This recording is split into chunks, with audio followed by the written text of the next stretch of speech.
कभी आपने रात के अंधेरे में कोई चमकता हुआ तारा गिरते हुए देखा है? एक पल में वो रेखा सी निकलती है और फिर गायब हो जाती है। ज्यादातर लोग उसे टूटता तारा कहते हैं और कुछ बस हैरानी से उसे निहारते रह जाते हैं। लेकिन क्या हो अगर मैं कहूँ कि कभी कभी ये टूटता तारा असल में कोई चेतावनी हो सकता है। एक ऐसी चट्टान जो अंतरिक्ष की गहराइयों से हमारे ग्रह की ओर बढ़ रही हो, मौत और तबाही साथ लेकर।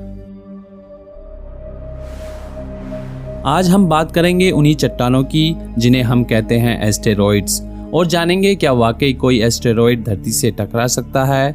चलिए शुरू करते हैं। करोड़ों साल पहले जब धरती और हमारे सौरमंडल का जन्म हो रहा था, तब ब्रह्मांड की धूल और पत्थरों ने एक दूसरे से टकराकर ग्रह बनाए। लेकिन कुछ टुकड़े ऐसे भी थे जो किसी ग्रह का हिस्सा नहीं बन सके और यूं ही अंतरिक्ष में भटकते रह गए। इन्हीं बचे हुए टुकड़ों को हम आज एस्टेरॉइड्स कहते हैं। कुछ छोटे तो कुछ सैकड़ों किलोमीटर बड़े, कुछ इतने विशाल कि अगर ये किसी ग्रह से टकरा जाएं तो पूरी सभ्यता खत्म हो सकती है। सौरमंडल में एक जगह है एस्टेरॉइड बेल्ट, जो मार्स और जुपिटर के बीच स्थित है।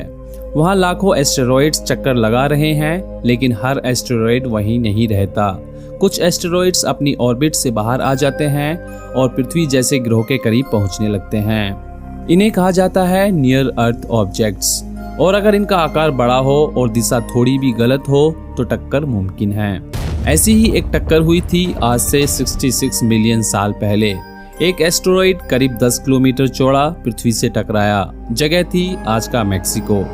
टकराव इतना भयानक था कि धरती की सतह कांप उठी, समुद्रों में सुनामी आई, आसमान में धूल और राख फैल गई, सूरज की रोशनी महीनों गायब रही, और यही टक्कर बनी डायनासोर के अंत की वजह। इसने सिर्फ एक प्रजाति नहीं बल्कि पूरे इकोसिस्टम को खत्म कर दिया।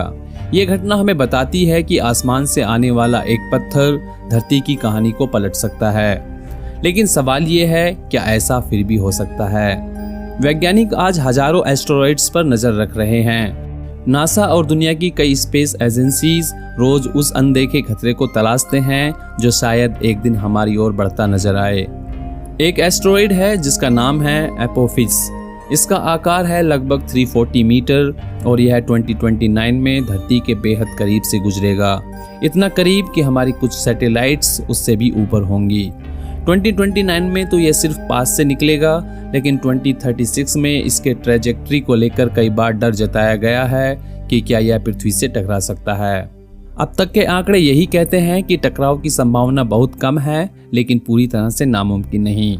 इसी संभावना ने नासा को जगाया और इसलिए उन्होंने एक अनोखा मिशन शुरू किया, डार्ट मिशन। इस मिशन में पहली बार इंसान ने एक अंतरिक्ष यान को एक एस्टेरॉइड से जानबूझकर टकराया, सिर्फ ये जानने के लिए कि क्या हम किसी एस्टेरॉइड्स की दिशा को बदल सकते हैं। और नतीजा आया, हाँ, बदल सकते हैं। यह विज्ञान की दुनिया में एक नई उम्मीद थी कि अगर कभी कोई खतरनाक एस्टेरॉइड धरती की तरफ बढ़े तो हम उसे रास्ते से हटा सकते हैं। लेकिन ये काम आसान नहीं।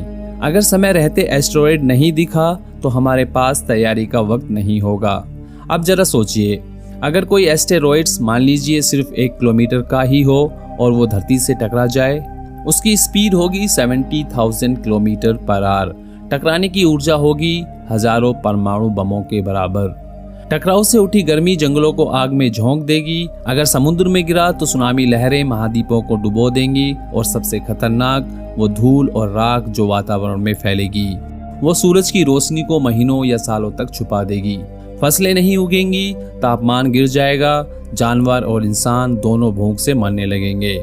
इसे वैज्ञानिक कहते हैं ग्लोबल विंटर या न्यूक्लियर विंटर, और शायद दुनिया का अंत।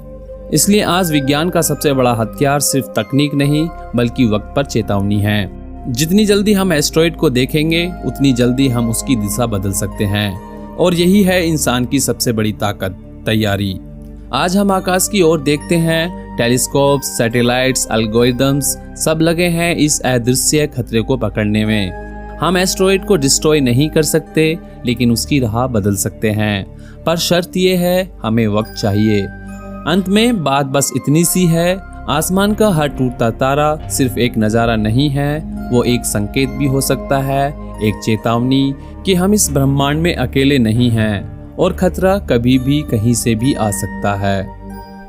अगर आपको ये वीडियो पसंद आई तो वीडियो को लाइक करें और शेयर करें, साथ ही चैनल को सब्सक्राइब भी करें।